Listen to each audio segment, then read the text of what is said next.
On est donc ravis d'accueillir avec nous Norman Ajari, qui est philosophe, spécialisé dans la théorie critique de la race, la philosophie sociale et politique et l'histoire de la pensée noire, francophone et anglophone. Et tu peux aussi te mettre debout si tu préfères. Mais voilà. Donc Norman Ajari, tes travaux explorent les dimensions éthiques et politiques de la condition noire dans la modernité, à l'intersection à la fois de la pensée philosophique, mais aussi des débats contemporains et politiques qui traversent la société.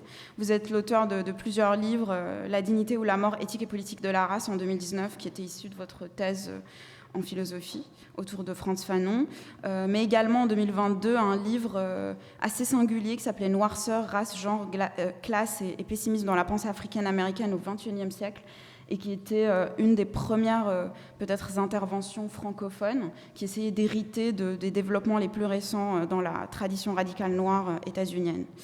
Vous êtes aussi l'auteur du Manifeste afro-décolonial, le rêve oublié de la politique radicale noire, en 2024, et vous avez aussi écrit en fait dans un catalogue qui a été publié par Luma il y a quelques années, un très beau texte sur la pratique de Arthur Jaffa, sur laquelle vous développez des idées assez passionnantes, parce que justement vous vous intéressez aussi aux questions esthétiques, au cinéma, aux jeux vidéo, à différentes formes en fait culturelles et esthétiques contemporaines.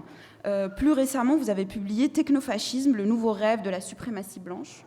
Et c'est pour ça qu'on a donc le plaisir de vous inviter pour nous en parler et ensuite rentrer en discussion avec le travail de Grégory Chatonsky autour de cette question. Donc je vous laisse nous présenter, nous donner un aperçu de ce travail et on continue la discussion après.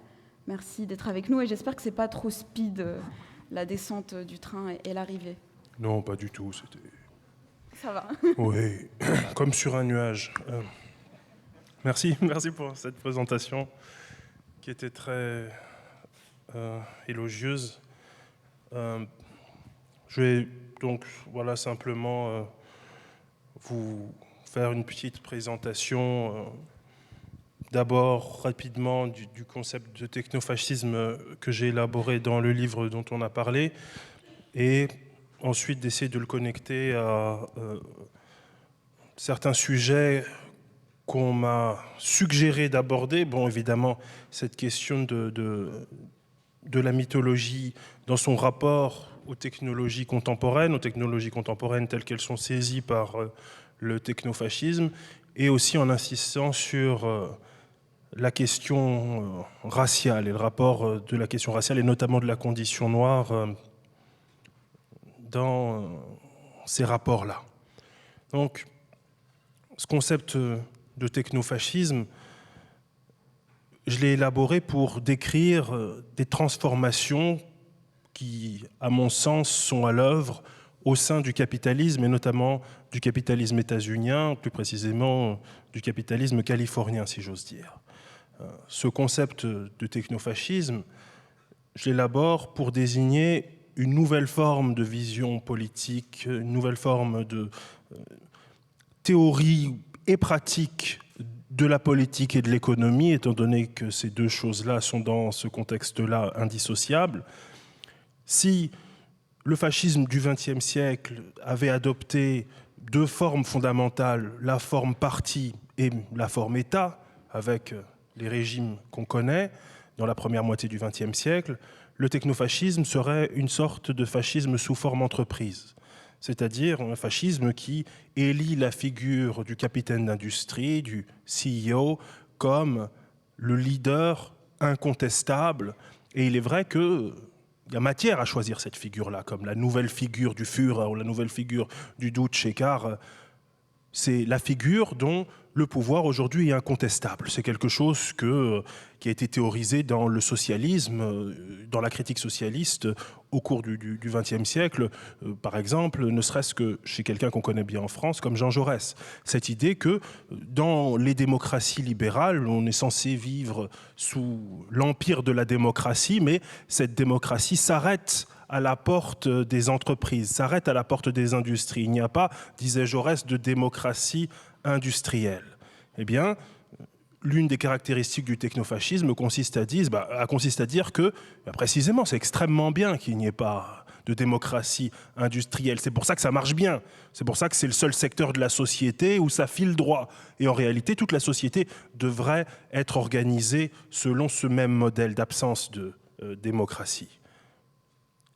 Et les outils de la technologie peuvent être intéressants pour cela. C'est dans cette optique que Peter Thiel, le célèbre investisseur, fondateur de PayPal, plus récemment fondateur de la compagnie de sinistre mémoire qui s'appelle Palantir, explique que aujourd'hui, la technologie est pour les industriels un outil très puissant car il est le seul qui permette de changer de fond en comble la société sans quémander l'approbation ou même le consentement des citoyens, de cette populace inintelligente que nous sommes. Imposer l'adoption de technologies rend possible une sorte de terraformation, de transformation interne de la société qui, en général, n'a pas besoin de l'assentiment démocratique, n'a pas besoin d'en passer par la volonté populaire. Il est vrai qu'aujourd'hui, l'intelligence artificielle, sous tous ses aspects, est l'un des chevaux de Troie qui rend possible cette transformation interne des sociétés par leur embrassement ou leur envahissement par les outils technofascistes tels que Palantir lui-même. Ce type de discours, j'appelle ça le paratexte de l'intelligence artificielle. L'intelligence artificielle, vous le savez, c'est une espèce de millefeuille qui recouvre tout un tas de réalités, depuis son infrastructure la plus matérielle jusqu'à tout un tas de textes différents, les algorithmes, les codes, les annotations des annotateurs. Il y a tout un tas de trucs là-dedans.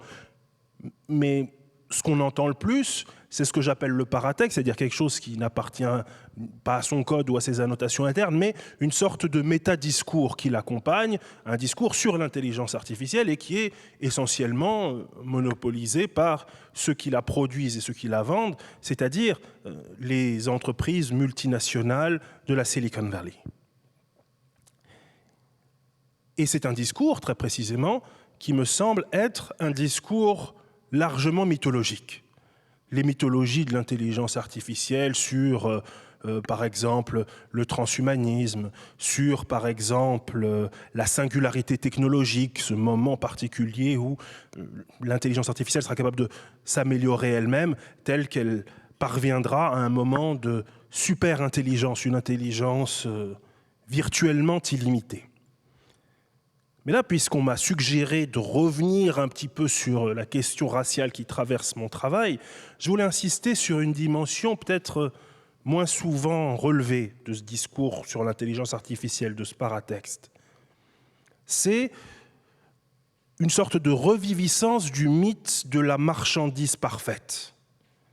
Et ce mythe, il me semble venir d'un moment singulier de l'histoire de l'invention de la société de consommation, c'est-à-dire le marché aux esclaves.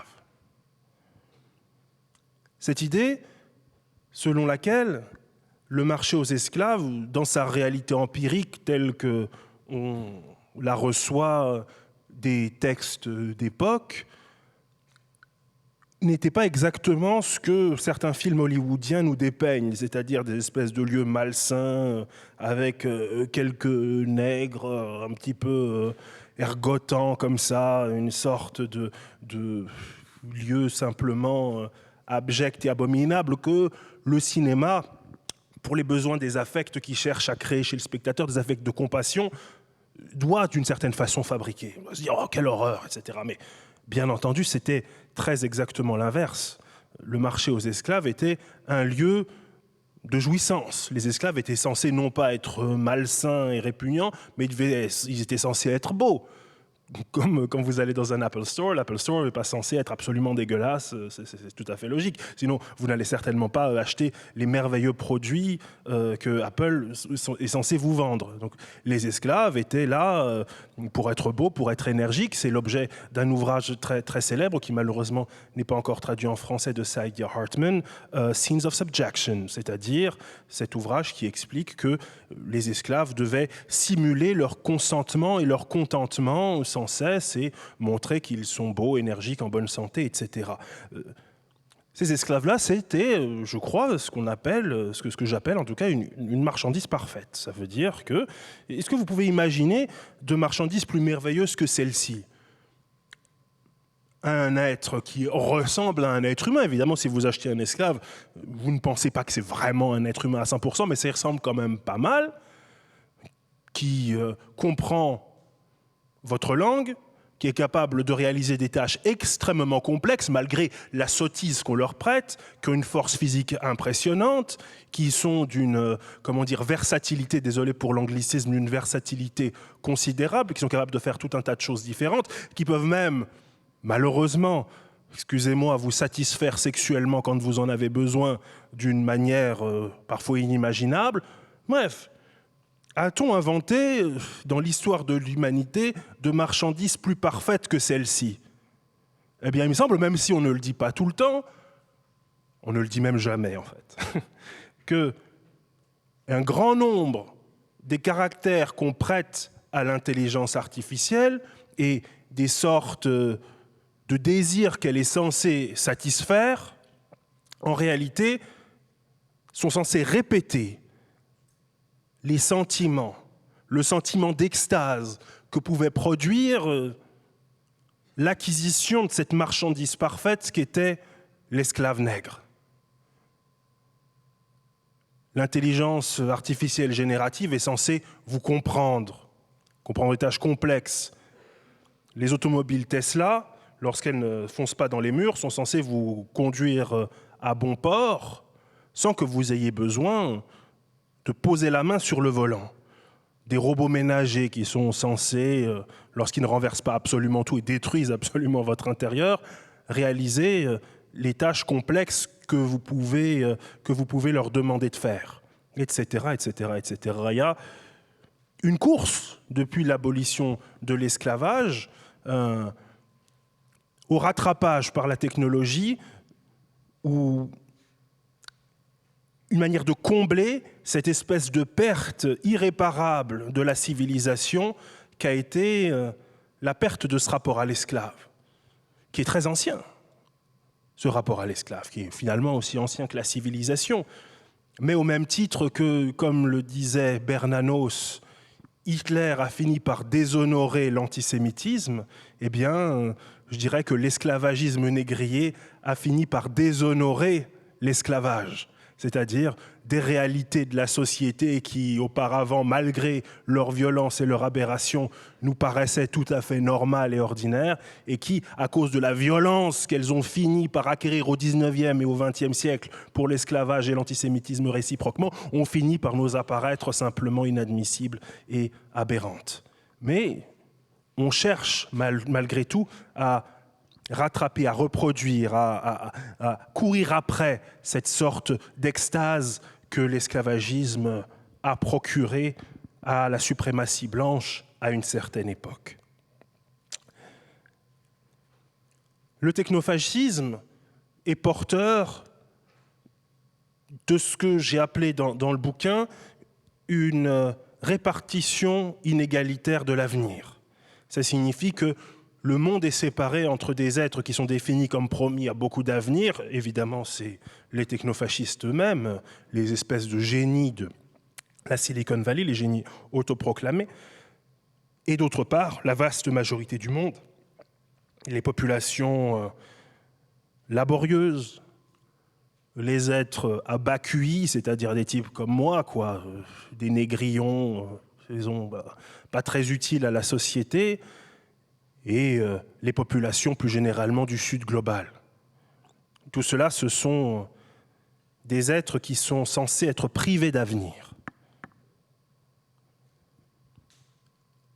Le monde technofasciste, le projet technofasciste cherche à monopoliser ce rapport à l'avenir et l'intelligence artificielle, le discours plus exactement sur l'intelligence artificielle, ce discours mythologique est le discours de l'avenir aujourd'hui dominant dans ces cercles.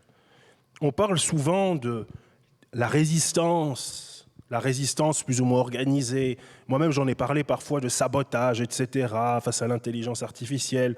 Également, les résistances au racisme environnemental qui l'accompagnent nécessairement. Je pense à, par exemple, le plus grand superordinateur du monde, Colossus, celui qui héberge Grok de Elon Musk, ce truc, voilà.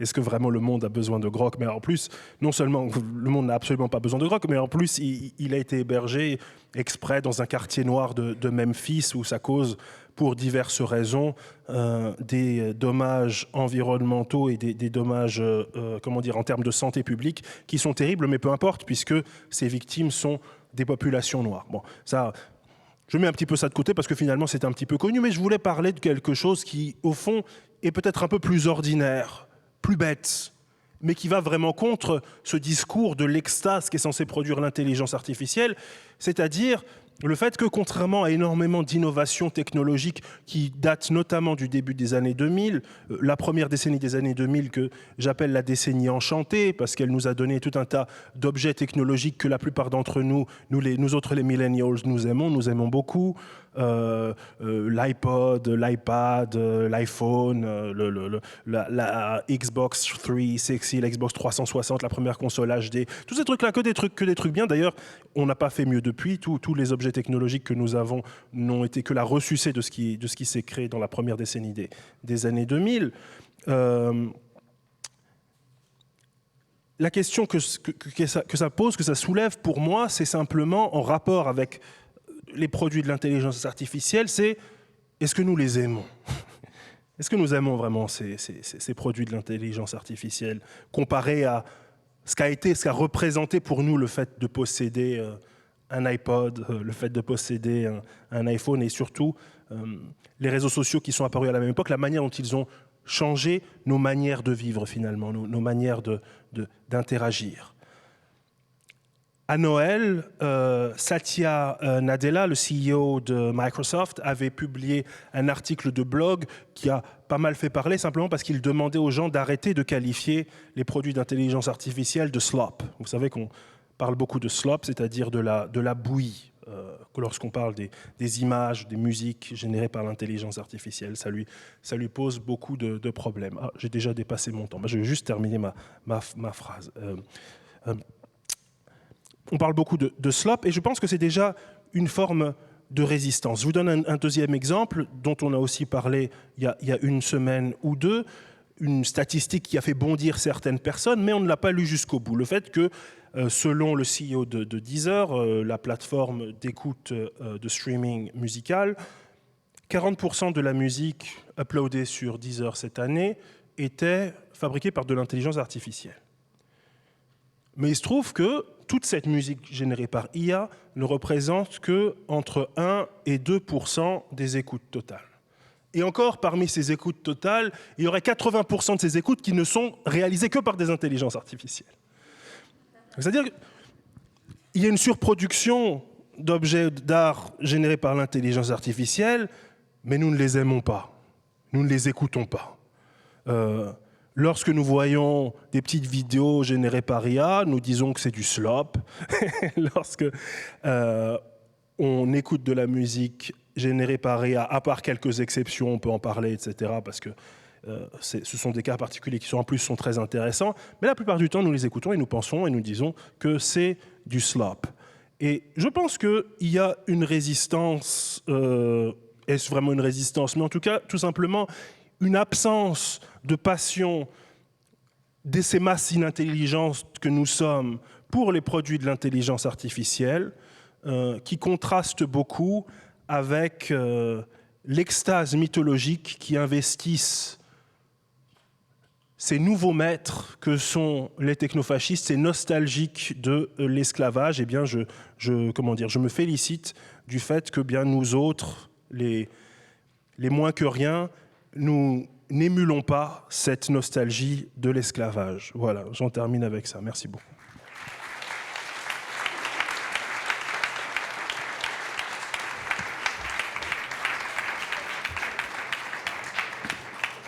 J'invite maintenant Grégory Chatonsky à nous rejoindre aussi.